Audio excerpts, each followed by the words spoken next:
Bonjour, alors on va traiter un exercice d'application sur le dipôle RC et partie 1, détermination de la capacité d'un condensateur. Alors, on vous donne ce circuit-là, il y a le générateur, voilà,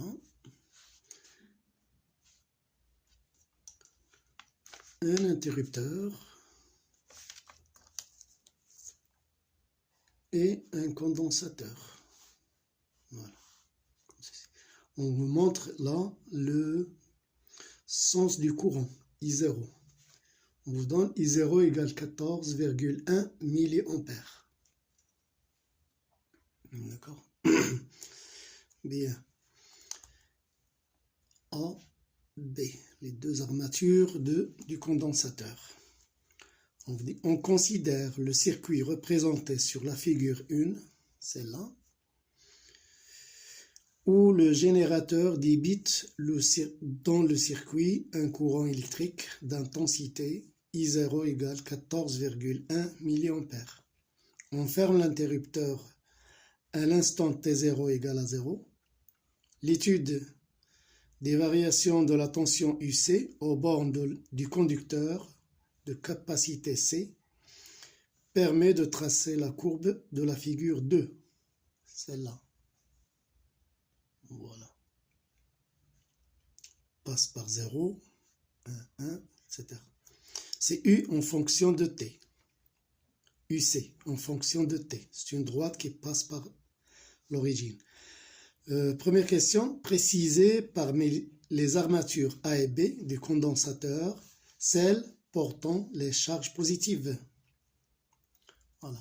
Alors, parmi ces deux armatures, A et B, ici l'interrupteur est enfermé, quelle est l'armature qui va porter les charges positives et quelle est celle qui va porter les charges négatives? Alors ici, nous avons le sens du courant, comme donné.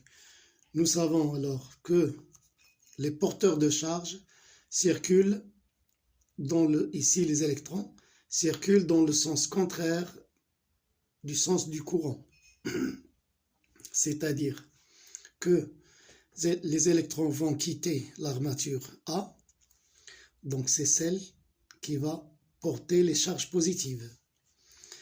L'armature B va recevoir ces électrons, donc c'est celle qui va porter les charges négatives. D'accord? Donc ici, le sens du courant est de A vers B.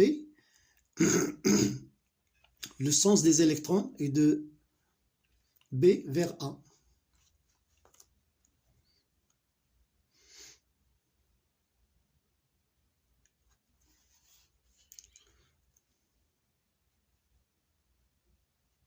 Voilà, ainsi, on a répondu à la première question.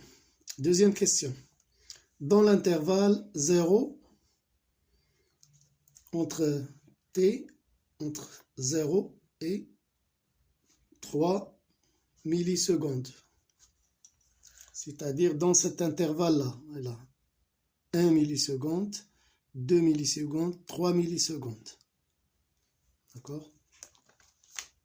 Vous avez la courbe qui a cette allure. UC en fonction de T en millisecondes. Et là, il devient constante.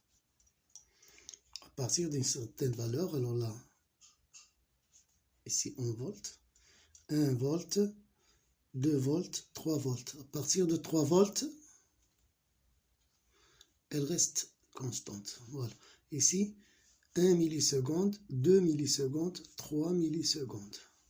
Voilà, 3 millisecondes. C'est ça. Voici la courbe.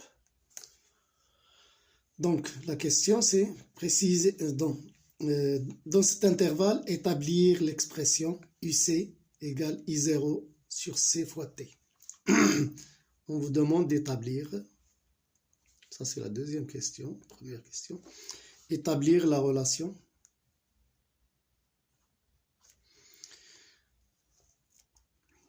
UC égale I0 sur C fois T. Alors là, on revient au cours, chose que nous connaissons. Nous savons que Q égale C fois UC. Okay.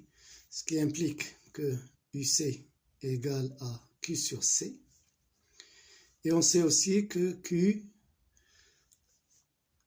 c'est égal à I0 fois T. Alors ceci implique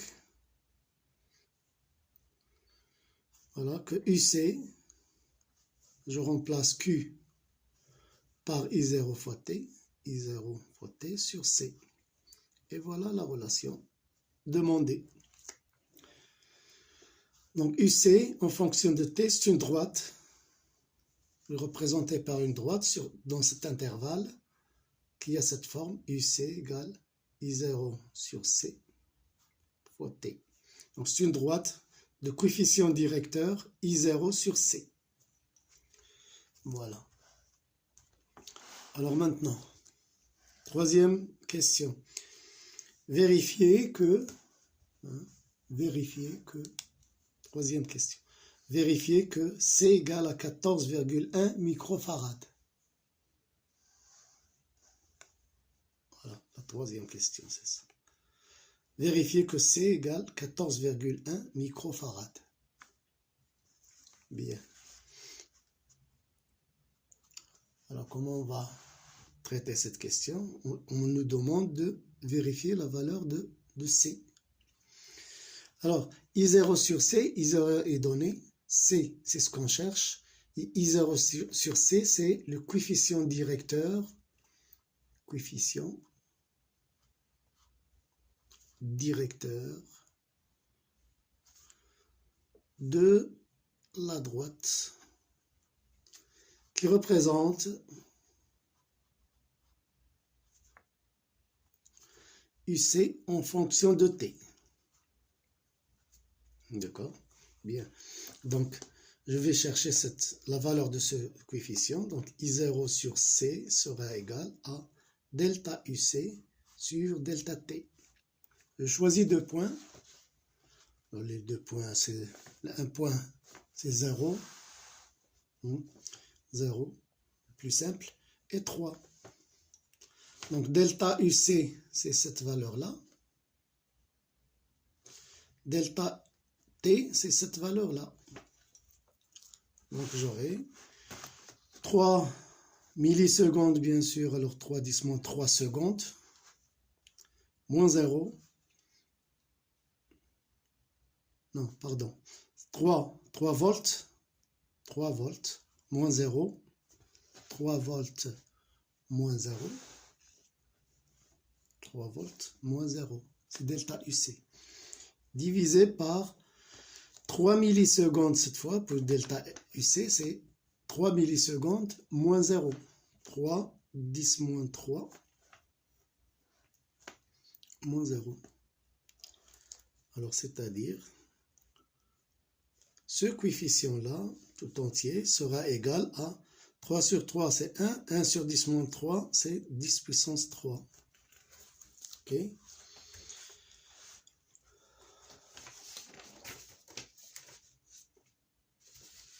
Bien. Alors, maintenant, je cherche C. Donc, I0 sur C sera égal à 10 puissance 3. Ce qui implique que C, le C, c'est I0 sur 10 puissance 3. D'accord? C'est-à-dire, alors I0 c'est 14,1 milliampères, c'est donné au début de l'exercice. Donc 10 moins 3 ampères divisé par 10 puissance 3. Ceci me donne C égale à 14,1 10 moins 6 farad, ou alors c'est 14,1 microfarad. Et c'est ça la relation donnée par l'exercice. On vous dit vérifier que C égale à 14,1 microfarad. Donc c'est bien ça. Voilà. Quatrième question.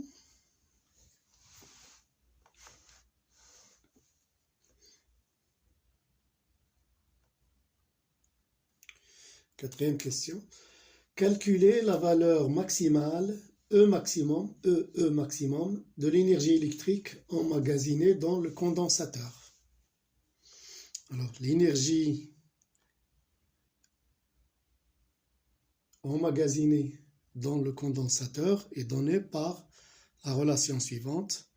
1/2 de C UC au carré, et c'est égal aussi à 1/2 de Q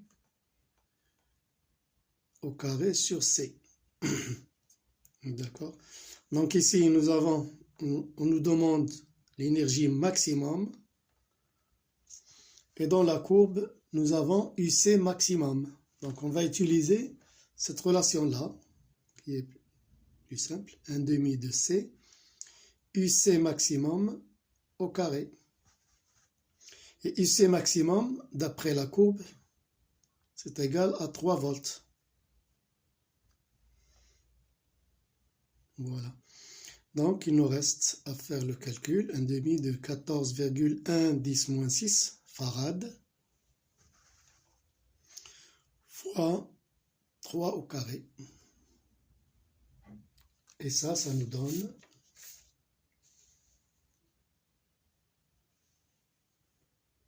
63,45 10 moins 6 joules.